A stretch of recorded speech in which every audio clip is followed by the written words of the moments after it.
November 24th, 1865, Willow Creek Plantation, 37 miles southwest of Charleston, South Carolina.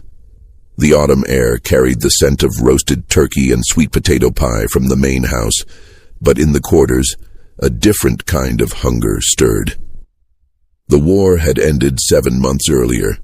Lincoln's proclamation had traveled through telegraph lines and newspaper columns, but on this isolated stretch of Carolina lowland, nothing had changed.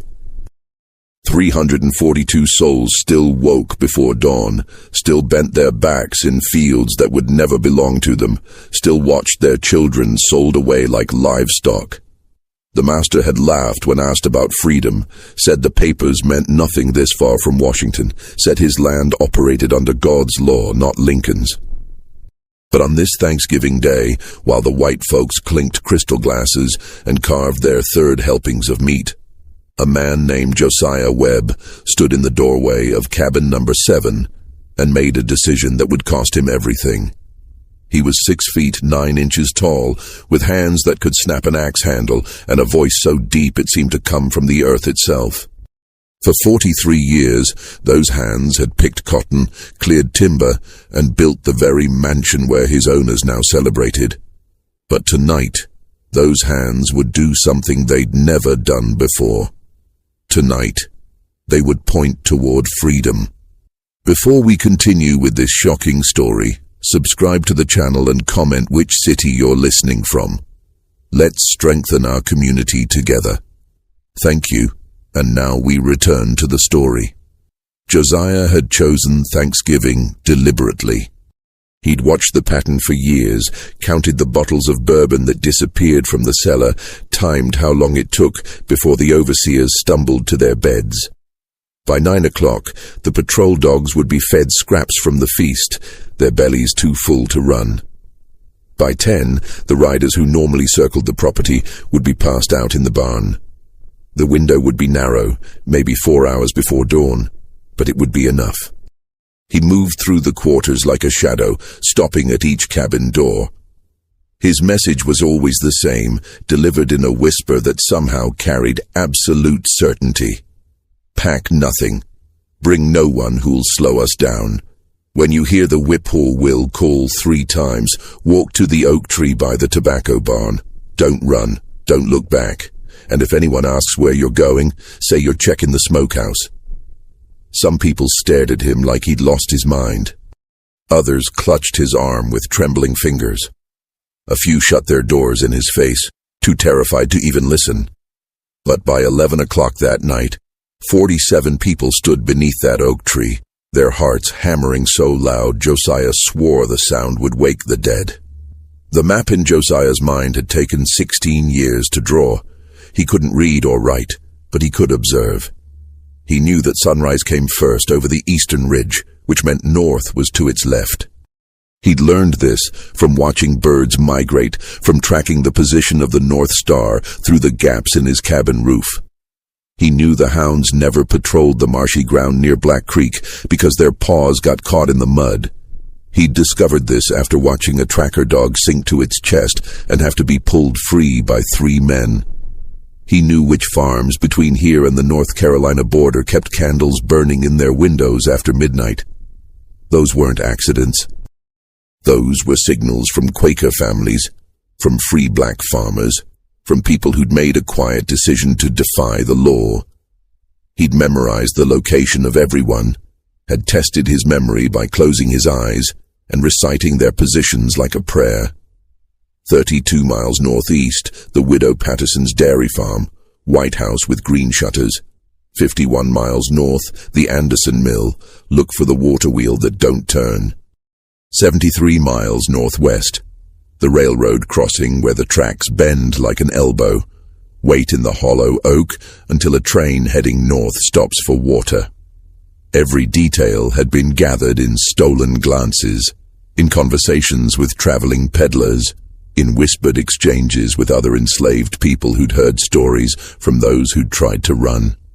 He'd waited 16 years because rushing meant dying, and dying meant leaving everyone else behind. The memory of how Josiah started building his mental map goes back to 1849, when he was 27 years old. A trader had come through selling supplies, a white man from Pennsylvania who seemed different from the usual visitors. This man looked enslaved people in the eye when he spoke. He asked their names. He treated them like human beings. Josiah had been loading sacks of grain into the man's wagon when the trader leaned close and said something that changed everything. "North Star's always in the same place. Find it, and you'll never be lost." That was all. Just one sentence. But Josiah spent the next 16 years watching that star, understanding its position relative to everything around him, building a navigation system in his head that no one could take away.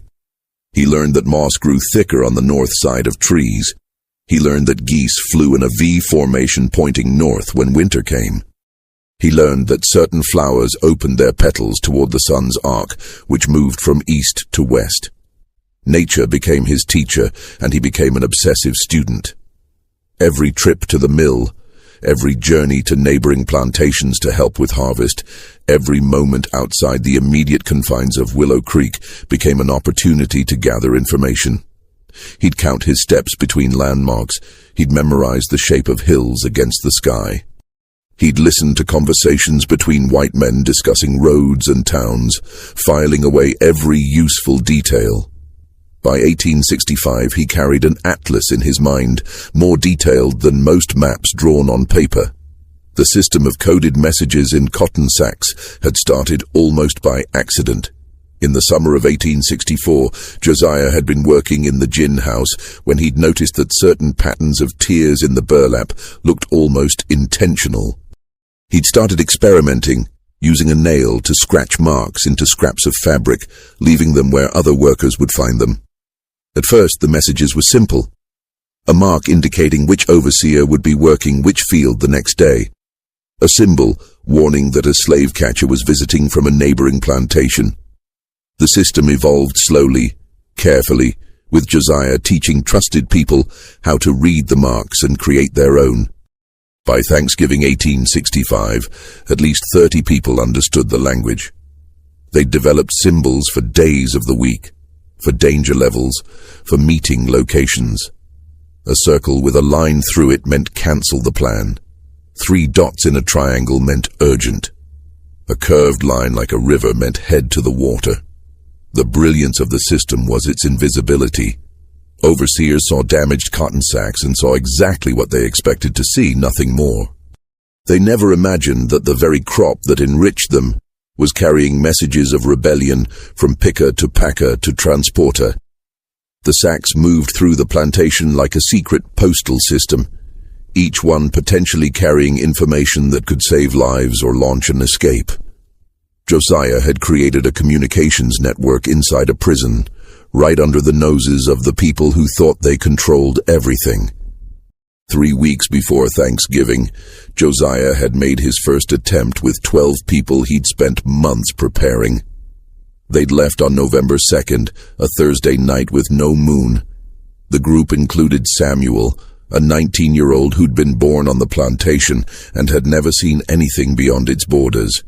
Also, Martha and her 2 daughters, ages 14 and 16. Thomas, who worked in the stables and knew horses better than most white men. Elizabeth, who'd survived having 3 children sold away from her and had nothing left to lose. They'd made it 4 miles before disaster struck. The miscalculation had been simple but fatal. Josiah had planned the route to avoid the main patrol areas, but he hadn't known that the master had recently hired 3 additional riders to cover the eastern boundary. These new men were hungry to prove themselves, eager to catch runaways and earn bonuses. They'd been patrolling a section Josiah thought was safe. The hounds picked up the scent near a creek crossing. The sound of those dogs baying in the darkness still haunted everyone who heard it, a sound that turned blood to ice water. The group had tried to hide in a ravine, pressing themselves into the mud, covering their faces with leaves and branches. But dogs don't hunt by sight. By the time the torches appeared through the trees, they all knew it was over. Samuel had been the only one who fought. He'd grabbed a fallen branch and swung it at the first rider who came close, catching the man across the shoulder hard enough to knock him from his horse. For 5 seconds, Samuel had looked like he might actually escape. Then 3 more riders converged, and the rifle butts came down like hammers. They beat him until he stopped moving, left him bleeding in the dirt as an example. The master had gathered everyone the next morning in the plantation yard, forced them to stand in the November cold for 2 hours, while he explained what happened to slaves who forgot their place. Samuel's body had been displayed for 3 days before they allowed burial. After that, whispers spread through the quarters that Josiah had gotten a boy killed, that trying to escape was suicide, that the smart thing was to wait and pray for things to change on their own. But Josiah had stood at Samuel's grave and seen something different. He'd seen that Samuel had chosen how to die. That choice, that moment of self-determination, mattered more than anything else. At the burial, held in secret after dark, Josiah had spoken to the 11 who'd survived the attempt. His words were simple. If we stay here and do nothing, we all die anyway, just slower. We die in pieces, watching our children sold, watching our bodies break, watching our spirits crushed. At least Samuel died trying to be free. At least he died like a man, not property. None of them had argued. And when Thanksgiving came, all 11 stood under that oak tree, ready to try again. This time, they brought others. This time, the group was larger, more diverse, more determined. Martha brought her daughters again, their faces set with the same hard resolve as their mother.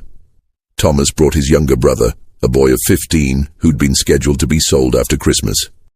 Elizabeth convinced 6 other women to join, women who'd lost so much they had nothing left to fear. The first attempt had been a test. The second attempt was a declaration of war. The 47 people who gathered under the oak tree that Thanksgiving night represented nearly every work crew on the plantation. Field hands and house servants, blacksmiths and cooks, children and elders. The youngest was 6 years old, a girl named Mercy, whose mother carried her on her hip. The oldest was Benjamin, age 71, who'd lived his entire life enslaved and said he'd rather die walking north than die in a cotton field. Josiah looked at these faces and saw the weight of what he'd started.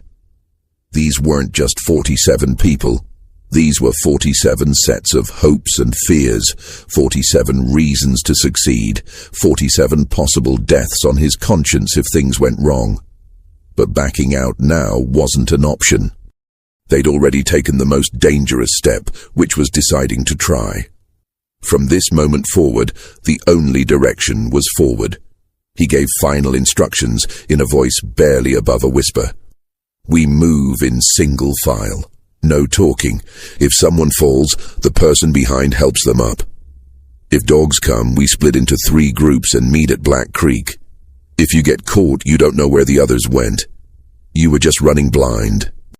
A woman named Sarah raised her hand like a child in school, and Josiah nodded to her. What if they torture us for information? She asked. Josiah's face hardened. Then you remember that protecting 46 other people is worth whatever they do to you. You remember that you're not just saving yourself. You're saving all of us.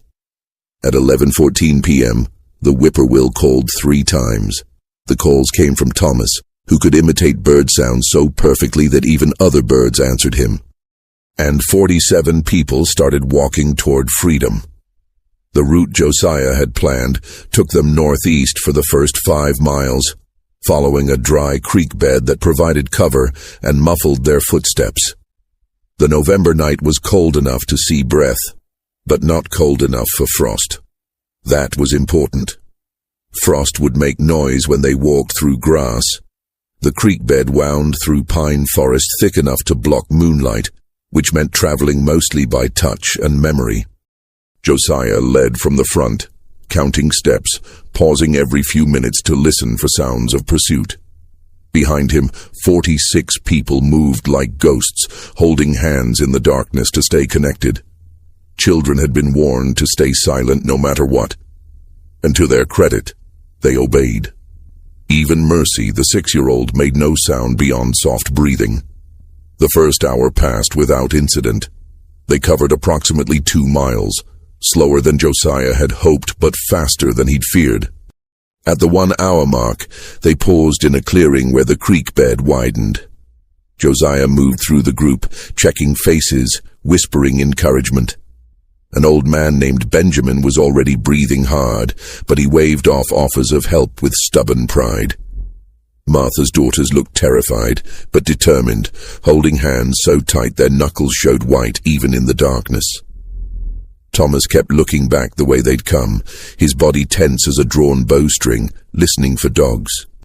Everyone understood that the next few hours would determine whether they lived or died free. At the 2-hour mark, they reached Black Creek, the narrow, fast-moving stream that would either save them or kill them. This was the moment Josiah had been planning for, the crucial point where they'd eliminate their scent trail and make pursuit nearly impossible. But looking at the dark water rushing past, hearing how fast it moved, he felt doubt for the first time since they'd started. The creek was running higher than he'd expected. November rains had swollen it beyond its normal banks. What should have been a thigh-deep crossing looked closer to chest-deep, with currents strong enough to sweep away anyone who lost their footing. He turned to face the group, and in the faint starlight, he could see the fear in their eyes. They'd trusted him to get them to safety, and now he was asking them to wade into water that could drown them. An old woman named Grace spoke up, her voice quavering but firm. "I can't swim. Never learned." At least 20 other voices murmured agreement. Josiah had known this would be a problem, had tried to plan for it, but seeing it in reality made the danger concrete.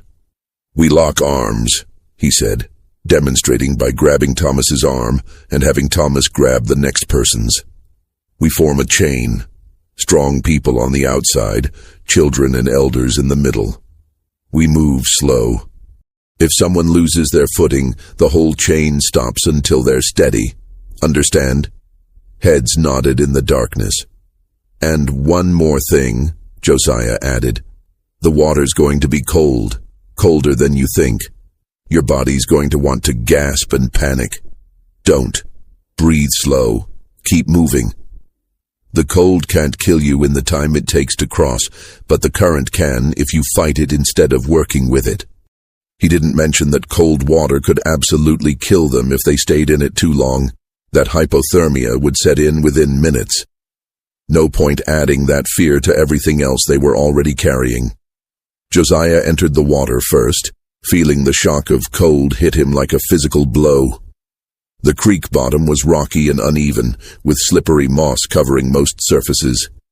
He planted his feet carefully, using his size and strength to anchor himself against the current. Thomas came next, then Benjamin, then a woman named Rachel, who'd worked in the fields her entire life and had arms strong as iron. They formed the corners of a human chain, with the most vulnerable people in the center. Mercy, the 6-year-old, was carried by her mother, Clara, who held the girl high against her chest with both arms. The chain began moving into the creek, 47 people connected by grip and trust, stepping into black water that rushed past with sinister speed. The crossing should have taken 10 minutes. It took 30. Every step required negotiation with the current, with the rocks underfoot, with the creeping cold that made fingers numb and legs heavy. Halfway across, an old man stumbled and nearly took down 6 people with him. The chain held. 3/4 across, a young woman started hyperventilating from the cold, her breath coming in rapid gasps that threatened to become screams. The person next to her whispered urgently, talking her through it, keeping her moving. And then, with the far bank less than 10 feet away, disaster struck. A little girl near the middle of the chain, 8-year-old Hannah, lost her grip on the woman next to her. One moment she was there, the next she'd slipped beneath the surface with barely a splash. Her father, Jacob, lunged for her and lost his own footing in the process. The chain broke. People scattered, some falling into the water, others scrambling toward the bank. Josiah saw it all happening in nightmare slow motion. He released his position and dove toward where Hannah had gone under, his massive body cutting through the current like a ship's prow. The water was black as ink, and he couldn't see anything beneath the surface. He reached down, sweeping his arms in wide arcs, feeling nothing but water and rocks. His lungs started burning. He stayed under, kept searching, knowing that every second meant life or death. His hand brushed fabric. He grabbed it, pulled hard, and surged upward with Hannah clutched against his chest. She wasn't breathing. He made it to the bank and laid her on the rocks, tilting her head back and pressing on her chest the way he'd seen a doctor do once, years ago, when a slave had nearly drowned in a mill pond. Water poured from Hannah's mouth. She coughed, gasped, and started crying. The sound of her crying was the most beautiful thing Josiah had ever heard. But as people pulled themselves onto the far bank, shivering violently and checking each other for injuries, Josiah realized something was missing. He reached for his belt, for the leather pouch he'd kept tied there with a length of cord. The pouch that contained the cloth map he'd spent months creating, carefully marking every landmark and safe house with berry juice ink on a piece of stolen linen. The pouch was gone, torn away by the current during his dive to save Hannah. The map he'd relied on, the backup plan for when memory failed, had disappeared into Black Creek. For several seconds, Josiah stood frozen, his mind racing through the implications. Without the map, they were dependent entirely on his memory. And memory could fail. He could forget a turn, misremember a distance, lead them in circles.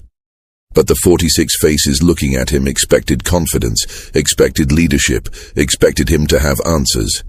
So he pushed the panic down and focused on immediate concerns. We need to move. The cold's going to set in if we stay still. Let's get away from the water and find somewhere to rest until dawn. No one needed to know about the lost map. Not yet. Maybe not ever. They found shelter in a dense thicket of laurel bushes about half a mile from the creek, a natural hollow that provided concealment and slight protection from the wind. Everyone huddled together for warmth, their clothes soaked and their bodies shaking from cold and adrenaline. This was supposed to be a brief rest, maybe 30 minutes to recover from the crossing, but exhaustion hit hard. Children fell asleep immediately, their small bodies trusting in adult protection even in these desperate circumstances. Some of the adults dozed despite the cold, their bodies demanding rest after 2 hours of tension and fear. Josiah stayed awake, his mind working through calculations. They'd covered approximately 3 miles in 2 hours. At that pace, it would take them 50 hours to reach the North Carolina border, and they didn't have 50 hours. By dawn, the plantation would discover they were gone. By mid-morning, search parties would be assembled. By afternoon, professional slave catchers would be called in with their dogs and horses and experience. The math was simple and brutal. Unless they moved faster, they'd be caught. But they couldn't move faster, not with children and elders, not through rough terrain in darkness. The contradiction had no solution. Or rather, it had one solution, the one Josiah couldn't bring himself to consider. They could split the group, send the youngest and fastest ahead while the slower ones drew pursuit. More people might escape that way. But it would also mean deliberately sacrificing some to save others, and Josiah's mind recoiled from that calculation. Dawn came at 6:42 a.m. on November 25th, bringing with it both hope and danger. Hope because they could finally see where they were going, could move faster without risking injury in the darkness. Danger because visibility worked both ways, and anyone hunting them would have an easier time spotting their trail. Josiah made a decision. We keep moving through the day. We can't afford to hide and wait for nightfall. The plantation's already discovered we're gone. Every hour we waste is an hour they gain. The group emerged from the laurel thicket and continued northeast, following a path that stayed parallel to Black Creek, but far enough from the water to avoid main roads. The morning brought another challenge: hunger. No one had eaten since the previous day, and children were starting to complain. Josiah had known food would be an issue, but he'd gambled that they could reach the first safe house before supplies became critical. Now, with the lost map and slower than expected pace, that gamble looked increasingly foolish. Around 9 in the morning, Thomas spotted a persimmon tree heavy with fruit. The group stopped, and people filled their pockets with persimmons, eating some immediately and saving others for later. It wasn't much, but it was something. The brief stop for food also allowed Josiah to check everyone's condition. Most were holding up better than he'd expected, though Benjamin's breathing was labored and concerning. Martha's daughters had blisters forming on their heels from walking in wet shoes. Mercy had developed a cough that sounded bad. But no one complained. No one asked to turn back. The spirit that had gotten them this far remained strong. At 10:15 a.m., they heard the first sounds of pursuit. Dogs barking in the distance back toward the direction they'd come from. The sound was faint but unmistakable, and it sent a jolt of terror through the entire group. Josiah's mind raced. The dogs shouldn't have picked up their trail this quickly. The water crossing should have eliminated their scent. Unless the slave catchers were using a different strategy, starting their search at Black Creek itself because it was the obvious first destination for runaways. If that was the case, the dogs were tracking their exit from the creek, following the wet footprints they'd left on rocks and vegetation. And wet tracks were easy to follow.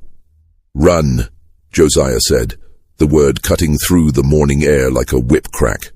"Not all out, but fast as you can manage. We need distance." The group broke into a shuffling run, children being carried by adults, elders pushing themselves beyond what their bodies should have been able to handle. They covered the next 2 miles in 25 minutes, a pace that couldn't be sustained but might buy them time. At the end of those 2 miles, Josiah called for another stop in a ravine where the steep sides would muffle sound. Everyone collapsed, gasping for breath, legs trembling. Thomas looked at Josiah with wild eyes. "They're going to catch us. There's too many of us moving too slow. We can't outrun dogs and horses." Josiah grabbed Thomas by the shoulders. "We're not going to outrun them. We're going to outlast them. Those dogs have been tracking since dawn. They're going to get tired. The horses can't run full speed through this terrain. The men chasing us are going to make mistakes because they're angry and overconfident. We just need to keep moving, keep making smart choices, and stay together." But staying together was about to become impossible. At 11:30 a.m., cresting a small rise, they saw the riders. 9 men on horseback, approximately half a mile behind them, moving at a steady trot. The riders hadn't spotted them yet, were following the trail rather than pursuing by sight, but it was only a matter of time. Josiah made a decision that went against every instinct he had. "We split into 3 groups. Thomas, you take 15 people and head due north through the heavy woods. Martha, you take 15 and go northeast following the river bottom. I'll take the rest and go northwest toward higher ground. We meet at the Anderson Mill, the one with the water wheel that doesn't turn, 51 miles north of Willow Creek. If someone doesn't make it, the others keep going. Understood?" The group split with agonizing speed, people grabbing children and making impossible choices about who to stay with and who to separate from. Families divided, friends parted. In 90 seconds, 3 groups of roughly equal size were heading in different directions, and Josiah was leading 16 people up a rocky slope toward a ridgeline he hoped would provide cover. Behind them, the barking of dogs grew louder. The slave catchers had reached the point where the group divided and were now making their own decisions about which trail to follow. Josiah's group reached the ridge and dropped down the far side, using a jumble of boulders to mask their passage. He risked a look back and saw that 5 of the 9 riders had followed Thomas's group north. 2 riders were pursuing Martha's group, and 2 riders were coming straight toward Josiah's position. The decision to split had worked, at least partially. But it also meant that Josiah had no idea if the other 2 groups would survive. He'd saved some by potentially sacrificing others, and the weight of that choice settled on his shoulders like iron chains. The 2 riders following Josiah's group were persistent. For the next 2 hours they played a brutal game of cat and mouse through increasingly rough terrain. Josiah's group would scramble up a hillside, slide down the far side, cross a stream, climb another rise. The riders would appear minutes later, their horses picking through obstacles but always maintaining pressure. The group with Josiah included Benjamin, the 71-year-old man whose breathing had been concerning since dawn. It also included Clara and her daughter Mercy, the 6-year-old who'd survived the creek crossing but had developed a worse cough. And it included Ruth and her 8-year-old son Daniel, the boy who'd been feverish the night before and had only gotten worse during the day's exertion. They were, by any measure, the slowest and most vulnerable of the 47 who'd started this journey, which was exactly why Josiah had kept them with him. He couldn't outrun the riders with this group, but maybe he could outlast them through terrain their horses couldn't manage. He led them into an area of steep ravines and dense undergrowth, places where horses would break legs if their riders pushed too hard. The strategy worked for a while. The riders had to dismount and lead their horses, which slowed them to almost the same pace as the runaways. But it couldn't work forever. Horses could carry supplies. Horses didn't get tired the way humans did. Horses meant their riders could rest while covering ground. At 2:00 p.m. on November 25th, Benjamin collapsed, simply stopped walking and sat down heavily on a fallen log, his chest heaving, his lips tinged blue. Josiah knelt beside him and saw immediately that the old man was done.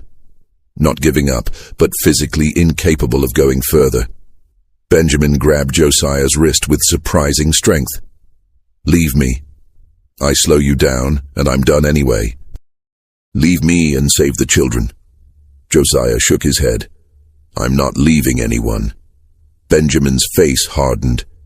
"Then you're killing everyone. Those riders are coming, and every minute you waste on me is a minute they gain. You want my death to mean something? Then leave me here and run." The terrible logic of it cut through Josiah like a blade. Benjamin was right. Staying meant everyone would be caught. Leaving meant some might escape. But leaving also meant abandoning the core principle that had started this whole attempt. The idea that everyone mattered, that no one was disposable. Josiah looked at the 15 other faces watching this exchange, saw them waiting for his decision. Ruth spoke up, her voice steady despite the fear in her eyes. "He's right, Josiah. We leave him. He gets his choice about how this ends, and we get our chance to keep running." Benjamin nodded. "Tell them I fought. Tell them I didn't go easy." Josiah felt something break inside himself, but pushed it down. "We'll tell them you were free. That's what matters." He stood, took one last look at Benjamin sitting on that log in the afternoon sunlight, and led the remaining 15 people deeper into the forest. Behind them, they heard the riders arrive at Benjamin's position, heard voices raised in anger when the old man refused to tell them which way the others had gone, heard the sound of a whip, then a gunshot, then nothing. They kept walking. By 4 p.m., Josiah's group had covered another 3 miles, but the cost was becoming unbearable.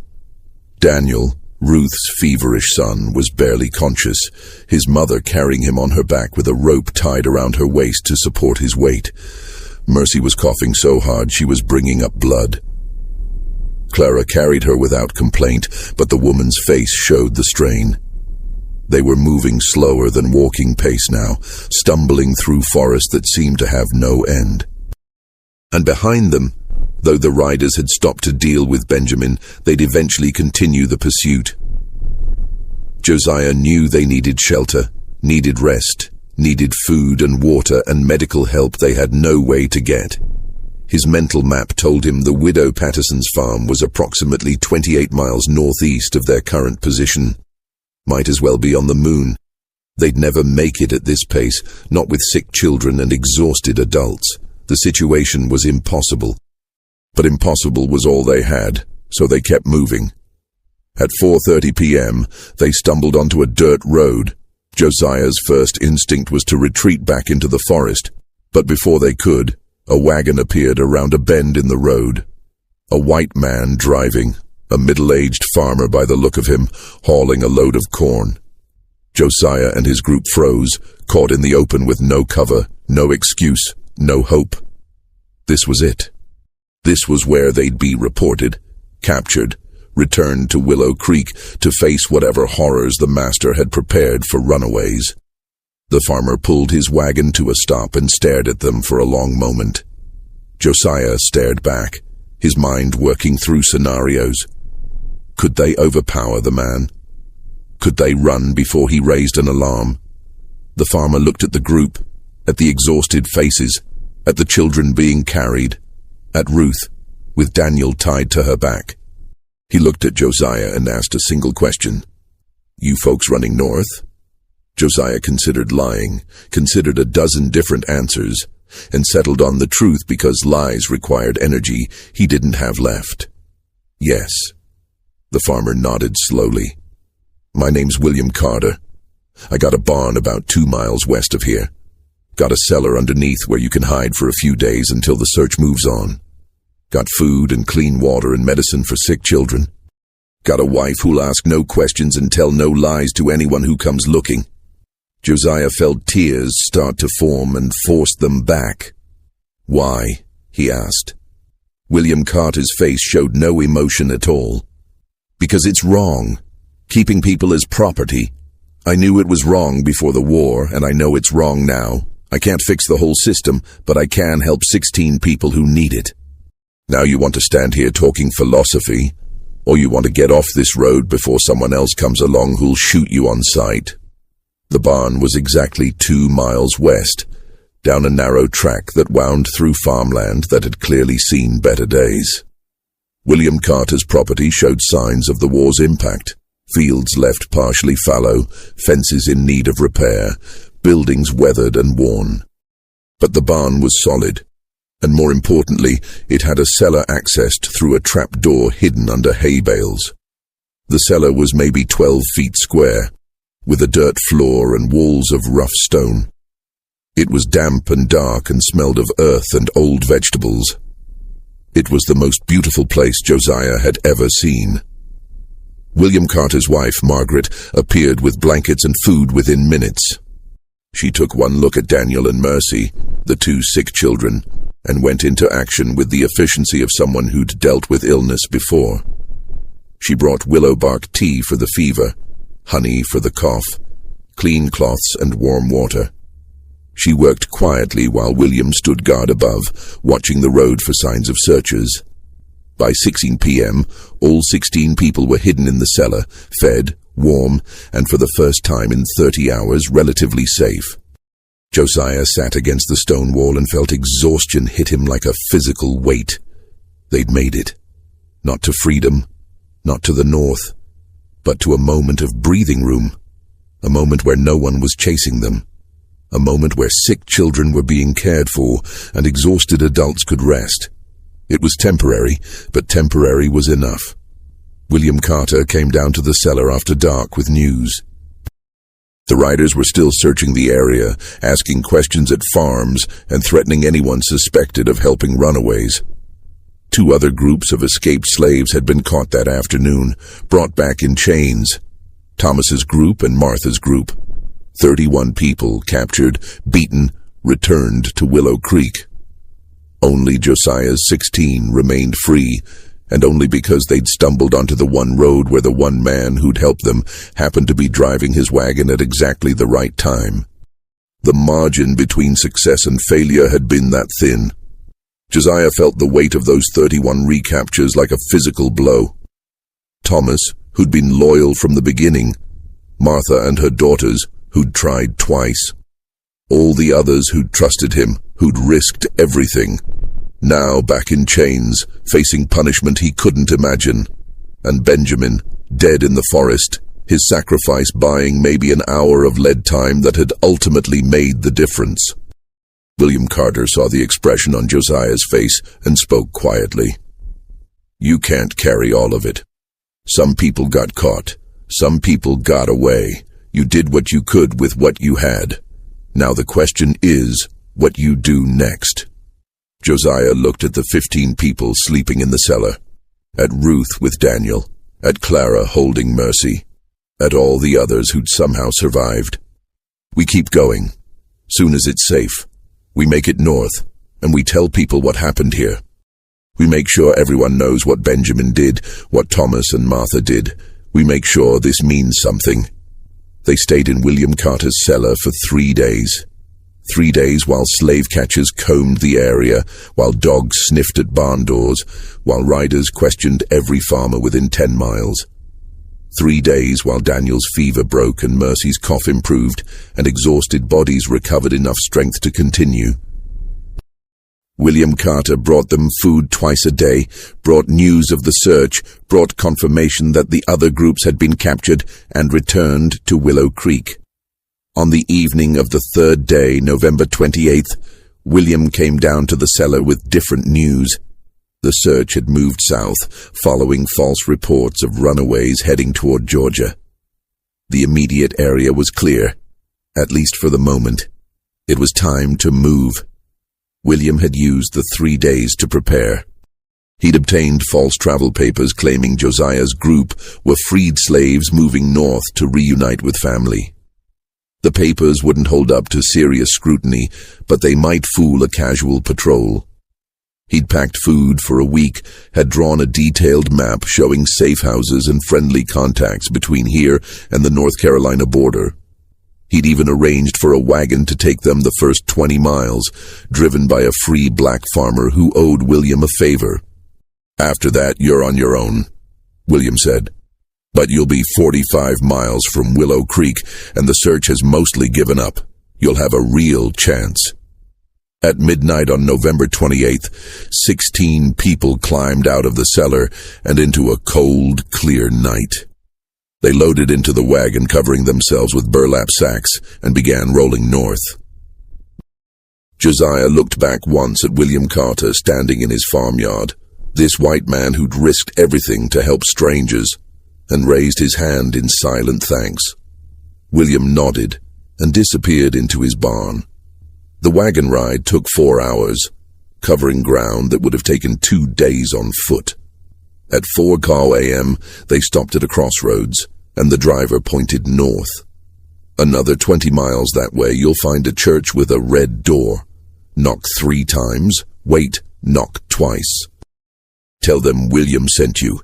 They'll help you reach the next stop." The driver left without another word, and Josiah's group began walking again, following stars they'd learned to read, trusting in a network of strangers who'd decided that human freedom mattered more than human law. They walked for 5 more days, moving from safe house to church to sympathetic farm. The group shrank as they went. 3 people decided to stay in North Carolina, settling with families who offered them work and new names. 2 others split off to head west toward Tennessee, where they had relatives. By the time Josiah's group crossed into Virginia on December 4th, 1865, only 11 of the original 47 remained. 11 out of 47 who'd started. That was the math. That was the cost. That was both failure and success measured in human lives. But the story didn't end at the Virginia border. The 11 who made it north didn't simply disappear into new lives and forget what had happened. Ruth, carrying Daniel, who'd survived his fever, settled in Richmond and opened a boarding house specifically for black families traveling north. She kept a candle in her window every night, just like the signals Josiah had taught them to watch for. Thomas, who'd been captured and returned to Willow Creek, escaped again 6 months later and made it to Philadelphia. He became a railroad porter and spent 30 years helping people navigate routes north, passing on the knowledge Josiah had shared. Clara and Mercy moved to Washington, D.C., where Clara worked as a seamstress and secretly used her business to funnel money to escaped slaves. She never spoke publicly about Thanksgiving 1865, but her children knew, and her grandchildren knew, and they carried forward the understanding that freedom required sacrifice. Each of the 11 became a node in a network, spreading the same message Josiah had whispered in cabin doorways on that November night. Freedom is possible. Resistance is possible. You're not alone. The network grew organically, not through formal organization, but through individual choices made by people who'd experienced both the cost and the necessity of fighting back. The fate of those who'd been captured was harder to track. Most historical records from Willow Creek Plantation were destroyed in a fire in 1879, deliberately set by the last master's son, who was trying to hide evidence of debts and fraud. What little survived suggested that at least 15 of the 31 captured runaways were sold to plantations further south within weeks of their recapture. This was common practice, breaking up groups to prevent future escape attempts and recouping the cost of the search. Martha and her daughters were among those sold, disappearing into the chaos of post-war Southern agriculture. Their fate remains unknown. Thomas, as mentioned, escaped again and survived. But at least 6 people died from injuries sustained during recapture or from punishment afterward. The master of Willow Creek apparently decided that mercy would encourage future attempts, so he made examples. Public whippings that left permanent scars, sale of family members as punishment, restrictions on food and movement that amounted to slow death. The cruelty was designed to break spirits, to make people so terrified of trying to escape that they'd police each other, would turn in anyone planning resistance. It worked on some people, but not everyone. Even in the face of horrific consequences, whispers continued. Plans were made. Small acts of defiance accumulated. The spirit Josiah had kindled didn't die with his capture. On November 27, 1865, 3 days after the escape attempt, Josiah Webb was executed at Willow Creek Plantation. The master had wanted to wait, had wanted to draw out the punishment, make an extended example. But federal troops had been spotted in the area, and the last thing the master wanted was Union soldiers asking questions about why a supposedly freed slave was being held in chains. So the execution was rushed, done quickly in front of the remaining enslaved people who hadn't run or been sold. They built a platform in front of the quarters, the same platform they'd used for auctions before the war. They put a noose around Josiah's neck, and they gave him a chance to speak, perhaps hoping he'd beg for his life, hoping he'd give them the satisfaction of watching him break. Instead, Josiah looked out at faces he'd known for 43 years and spoke calmly. Write their names, every person who ran with me. Write their names down so someone remembers they tried, so someone remembers we fought. The master laughed, said slaves' names didn't matter, said no one would remember any of this. But Josiah kept talking. I lived free for 7 hours. That's 7 hours more than you'll ever have, because you're a slave to your own hate. And that kind of slavery doesn't end with death. You'll be in chains until the day you die, and you don't even know it. The words hit harder than any physical blow could have. The master's face went white with rage, and he ordered the execution carried out immediately. They pulled the lever at 3:47 p.m. Josiah Webb died with his eyes open, looking north, toward the direction his people had run, toward the freedom he'd tried to give them, toward the future he believed was possible even if he wouldn't see it. The immediate aftermath of Josiah's execution created ripples that spread far beyond Willow Creek. A traveling minister, a white man from Pennsylvania named Reverend James Blackwell, had been passing through the area and witnessed the execution. He wasn't there by chance. He'd heard rumors of an escape attempt and had come investigating, hoping to document conditions in the post-war South. What he saw disturbed him deeply enough to take action. Reverend Blackwell wrote down everything he witnessed, interviewed people in secret, gathered information. When he returned north, he published a pamphlet titled "The Cross of the Free, One Man's Stand at Willow Creek." The pamphlet ran 32 pages and provided detailed accounts of the escape attempt, the recapture, and the execution. It described Josiah not as a criminal or a troublemaker, but as a freedom fighter whose courage matched any soldier who died in the war. The pamphlet circulated through abolitionist networks, through churches, through reading rooms where people still cared about the fate of formerly enslaved people. It reached maybe 2,000 readers in its first printing. But those 2,000 readers included teachers heading south to establish schools, former Union soldiers working with the Freedmen's Bureau, journalists documenting Reconstruction. The story spread, mutated, grew. Within a year, references to the Willow Creek martyrs were appearing in speeches and editorials. By 1867, the story had become legend, with details added and subtracted according to who was telling it. But the core remained. A man had tried to free enslaved people after the war had supposedly already freed them, and he'd been executed for it. That fact, more than any editorial or speech, told people everything they needed to know about how much work remained. The question of whether Josiah's plan ever had a realistic chance of success haunted everyone who studied the event. 47 people moving through hostile territory with no resources, limited knowledge, and active pursuit. The odds approached zero. But that analysis misses what actually happened.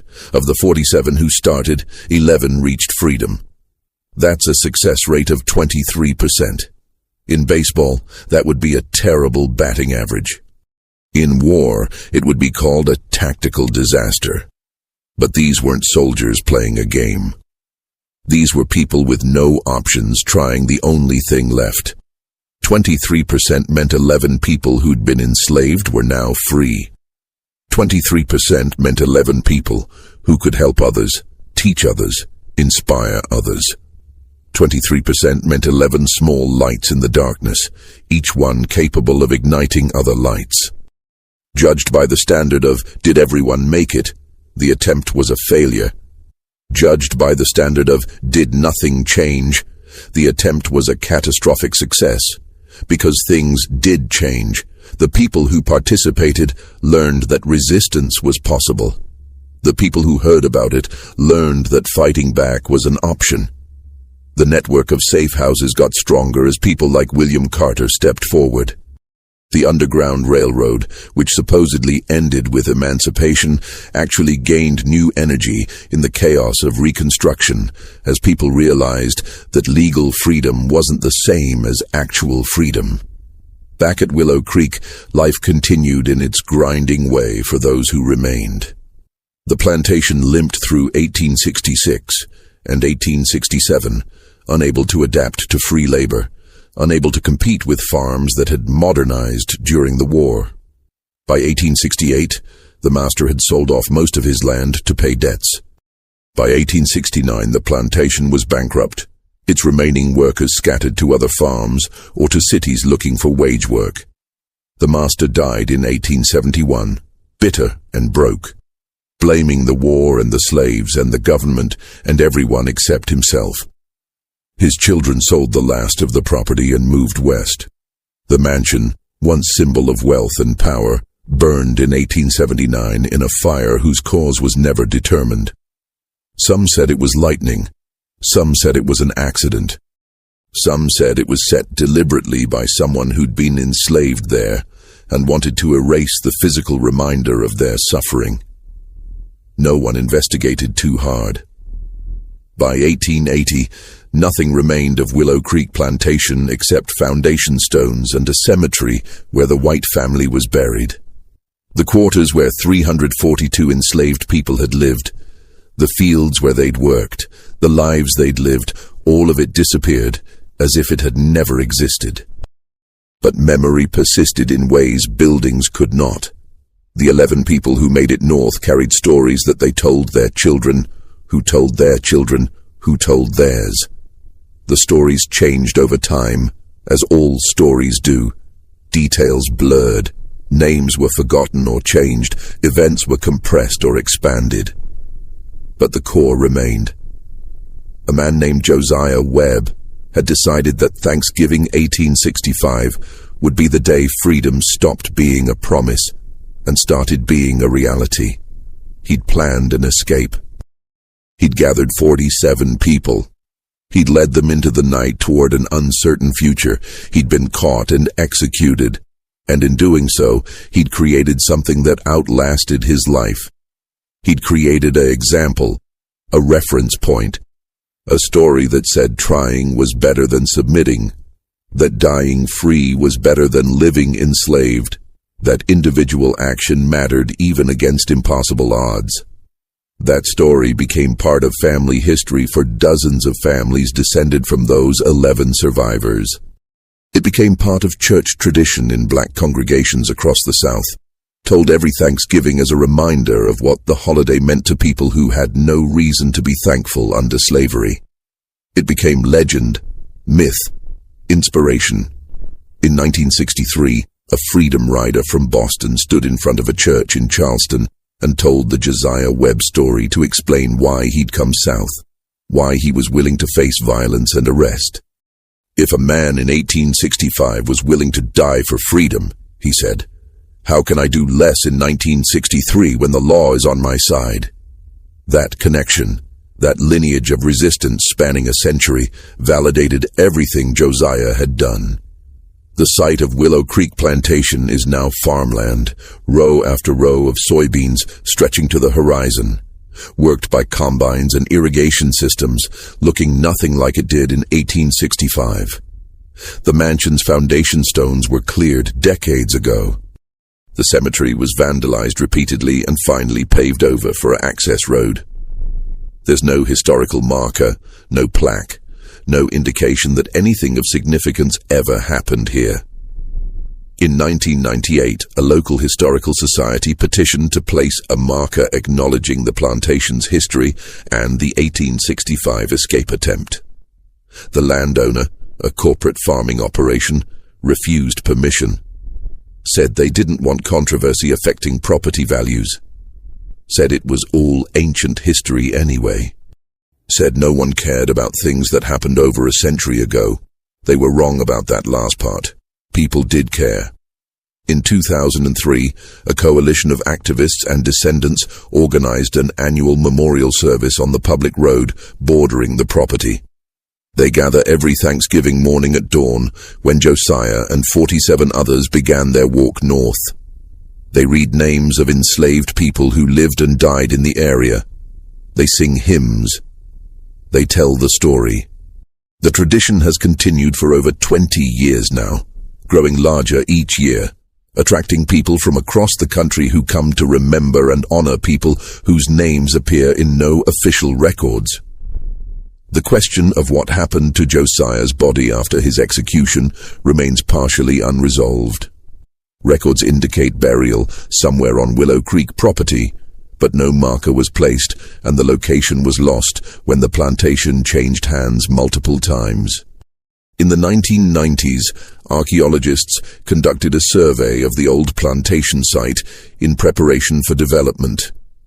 They found a burial ground near the former location of the quarters, containing remains of approximately 60 individuals, all consistent with enslaved people.